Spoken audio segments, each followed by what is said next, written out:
Chief justice Yahya Afridi की सरबराही में judicial commission का इजलास खत्म हो गया है। जुडिशल कमीशन ने जस्टिस अमीनुद्दीन की सरबराही में 7 रुकनी बेंच तश्कील दे दिया है। चीफ जस्टिस याहिया अफरीदी की सरबराही में जुडिशल कमीशन का इजलास जारी था। इजलास अब खत्म हो चुका है और इसी सिलसिले में आपको बताएं कि जुडिशल कमीशन तश्कील दिया गया है। चीफ जस्टिस याहिया अफरीदी की ज़ेरे सदारत इजलास में आईनी बेंच की तश्कील के लिए जजेस की नामजदगी पर गौर किया जा रहा था। मजीद तफसीलात जानेंगे अपने नुमाइंदे अदील सरफराज से। अदील बताएगा, इजलास खत्म हो चुका है, क्या तफसीलात सामने आई?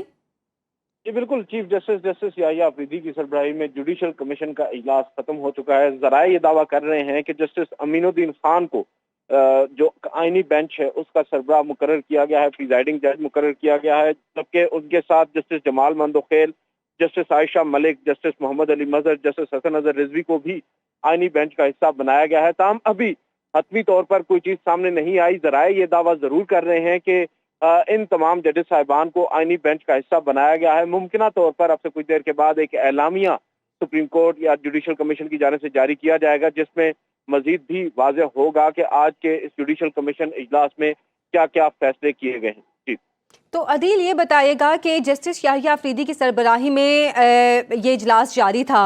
अब तक जो फैसले सामने आए हैं उनकी क्या तफसीलात सामने आई, और जैसे कि आप बता रहे हैं कुछ ही देर में सुप्रीम कोर्ट की जानिब से एलामिया भी जारी कर दिया जाएगा। जी बिल्कुल, क्योंकि आज की जो मीटिंग थी, अव्वल तो ये मीटिंग आज ज्यादा देर जारी नहीं रही। जो इम्कान जाहिर किया जा रहा था, बताया यही जा रहा था कि 2 से 3 घंटे तक ये मीटिंग जारी रह सकती है, मगर अव्वल तो जो एजेंडे पे चीज थी वो थी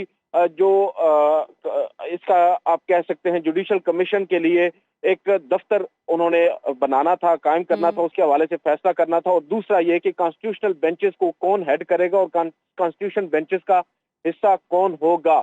अभी तक जो चीज सामने आई है वो इन 5 या 6 जजेस के नाम सामने आए हैं जिनको कॉन्स्टिट्यूशनल बेंचेस के लिए नॉमिनेट किया है जुडिशल कमीशन ने। अभी ये वाज़ेह नहीं हुआ कि कितने जजेस साहिबान या जुडिशल कमीशन के कितने मेंबरान ने क्या राय दी है, क्या ये कसरत राय से डिसाइड हुआ है या मुतफिका तौर पर हुआ है। अभी ये वाज़ेह होगा और ये भी वाज़ेह होगा कि मजीद और कौन कौन से जजेस, क्योंकि आईनी बेंच सिर्फ एक तो कायम नहीं किया जा सकता, आईनी बेंचेस एक से ज्यादा कायम किए जाने हैं। उस हवाले से अभी मजीद भी कोशिश कर रहे हैं कि जराए से कुछ चीज मिले हमें, फिर हम आपके साथ शेयर करेंगे। क्योंकि इस वक्त जो इतलात हैं वो जस्टिस अमीनुद्दीन खान का नाम पहले से हुकूमती हलकों में भी चल रहा था और हुकूमत की भी ये ख्वाहिश थी कि जस्टिस अमीनुद्दीन खान एक ऐसे जज हैं जो उनकी नजर में मुतनाज़ा नहीं है, तो आईनी बेंच के सरबराह वो होंगे।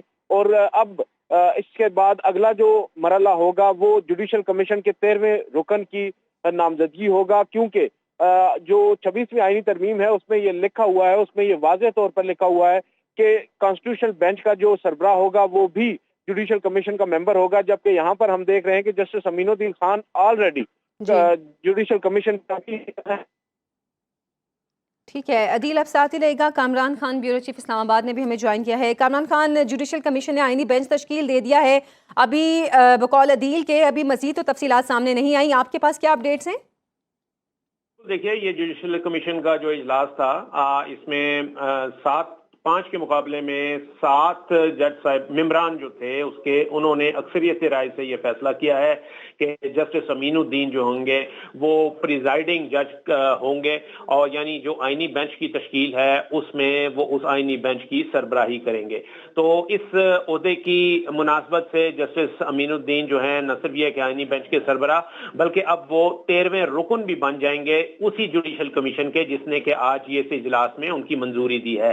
क्योंकि जो 26वीं आईनी तरमीम आई है उसमें जो अदालती इस्लाहात हैं उसमें यह लिखा हुआ है कि जो जुडिशल कमीशन होगा उसमें एक मेंबर जो है वो जस्टिस वो होंगे जो कि प्रिजाइडिंग जज होंगे, यानी आईनी जज के सरबराह होंगे, आईनी बेंच के सरबराह होंगे। तो जस्टिस अमीनुद्दीन जो हैं वो अपनी इस हैसियत में वो अब इस 13वें मेंबर बन गए हैं जुडिशल कमीशन के, और वो इससे एक 7 रुकनी जो एक ये बेंच बनाया गया है आईनी बेंच, जिसमें के हर सूबे से नुमाइंदगी ली गई है, इसमें इस बेंच के भी वो सरबराह होंगे। और इस बेंच के जो दीगर अरकान हैं उनको भी अप्रूवल दी गई है कि जस्टिस जमाल मंदोखेल जो हैं ये बलोचिस्तान से होंगे, जस्टिस आयशा मलिक पंजाब से होंगी, मोहम्मद अली मजहर जस्टिस मोहम्मद अली मजहर ये सिंध से होंगे और जस्टिस हसन रिजवी जो हैं ये भी इसके मेंबर होंगे। तो ये 5 के मुकाबले में 7 अरकान ने अक्सरियती फैसला जो है, अक्सरियती राय ये दी है जिसके मुताबिक अब न सिर्फ ये कि आईनी बेंच की तश्कील हो गई है, आईनी बेंच की तश्कील हो गई है। कामरान अब साथ ही रहेगा, जस्टिस रिटायर्ड शाइक उस्मानी साहब ने भी हमें ज्वाइन किया है, उनसे भी इस हवाले से बात करेंगे। बहुत शुक्रिया आपके वक्त का। शाइक उस्मानी साहब, अब जैसे कि जुडिशल कमीशन ने आईनी बेंच की तश्कील दे दी है, अब इस मामले को आप किस तरह देखते हैं? 26वीं आईनी तरमीम के बाद आज ये पहला जुडिशल कमीशन का इजलास था।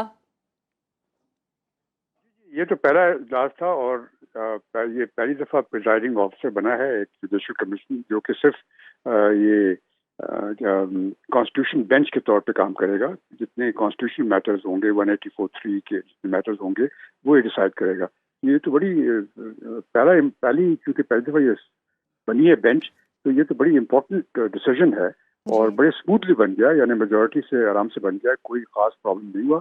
जो इन्होंने ऑपोजिशन करनी थी उन्होंने ऑपोजिशन की, उनका हक है, लेकिन मेजोरिटी से ये फैसला हो गया। अब ये देखते हैं कि ये जो बेंच बनी है, जो कॉन्स्टिट्यूशन बेंच, ये किस से काम करती है, ये आइंदा चंद दिनों में पता चल जाएगा। क्योंकि उनके सामने बड़े प्रॉब्लम्स आएंगे, क्योंकि बहुत से केसेस आएंगे जिनको कि वो उनको देखना चाहिए कि नहीं देखना चाहिए, ये फैसला करना पड़ेगा कि वो कॉन्स्टिट्यूशन बेंच पे होने चाहिए कि नहीं होने चाहिए।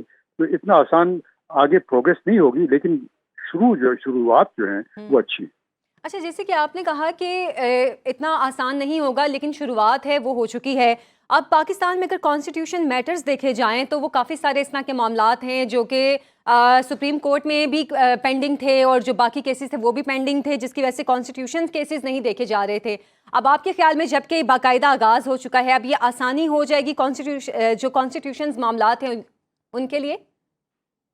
नहीं, देखिए, इनफैक्ट होता ये यहाँ पे था कि हमारी सुप्रीम कोर्ट जो है वो सारी की सारी आमतौर से कॉन्स्टिट्यूशनल केसेस ही देखती थी, दूसरे केसेस तो बहुत कम देते थे। तो हमारे जो दूसरे केसेस हैं जो कि लोग अरसे तक तैयारी करते रहते हैं और उनके केसेस फैसले नहीं होते, उनको बड़ी प्रॉब्लम थी। लेकिन अब कॉन्स्टिट्यूशनल बेंच चूंकि बन गई है तो इस किस्म के जितने कॉन्स्टिट्यूशनल केसेस हैं वो अब ये बेंच देखेगी और सुप्रीम कोर्ट फ्री रहेगी बाकी केसेस के लिए। ये तो बड़ी अच्छी बात होगी अगर ये सही तरीके से काम करेगी। सही, यानी कि ये अच्छा हो गया है कि अब अदालत की जानिब से जुडिशल कमीशन ने आईनी बेंच भी तश्कील दे दिया है। बहुत बहुत शुक्रिया जस्टिस रिटायर्ड शाइक उस्मानी साहब आपका। कामरान खान और अदील सरफराज हमें अपडेट कर रहे थे।